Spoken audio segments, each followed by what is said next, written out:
Quelle est la place de la souffrance sur un chemin initiatique? Quelle pourrait être une attitude juste à l'égard de ces difficultés que nous rencontrons dans nos existences?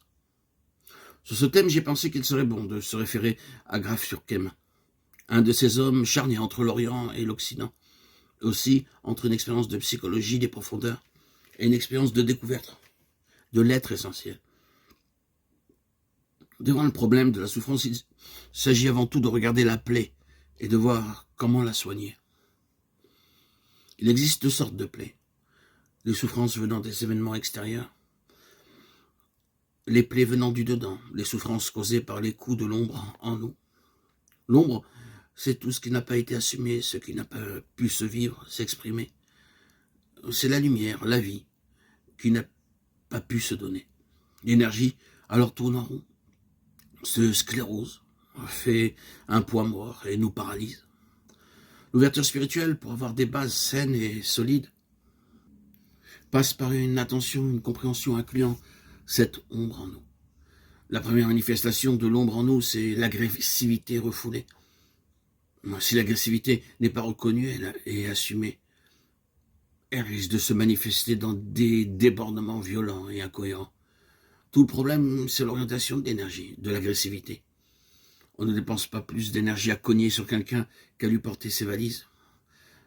M'accepter, voir et reconnaître sans s'y complaire, ces tendances en nous. Ce sont les violents qui s'emparent du royaume de Dieu, dit l'Évangile. Il faut beaucoup d'agressivité pour pratiquer une véritable ascèse. Il s'agit donc d'orienter cette énergie vers le but de notre transformation. Le deuxième aspect de l'ombre, c'est la sexualité refoulée.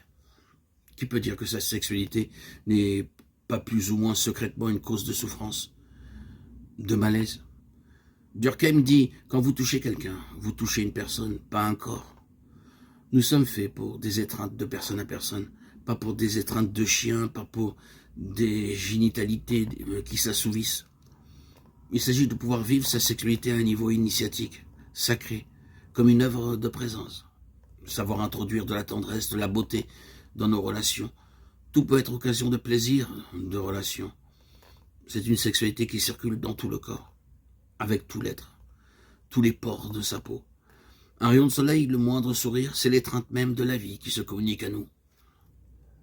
Le troisième point d'ombre, c'est l'individualité créatrice refoulée. Combien s'épanouissent pleinement dans leur métier. La créativité n'est pas réservée à ceux qui montent sur les planches, c'est introduire de la beauté dans tous les domaines de l'existence. Ce que les pères du désert appellent la philokalie, l'amour de la beauté. La beauté, c'est la parure, la façon de mettre la table, de disposer des objets. Chacun a une façon particulière d'incarner l'amour, l'intelligence, de manifester la vie. On ne peut imiter, comparer. Quelle est ma façon juste d'incarner l'être, cette façon que nul autre ne peut faire? L'ego, le moi, n'est pas quelque chose à écraser.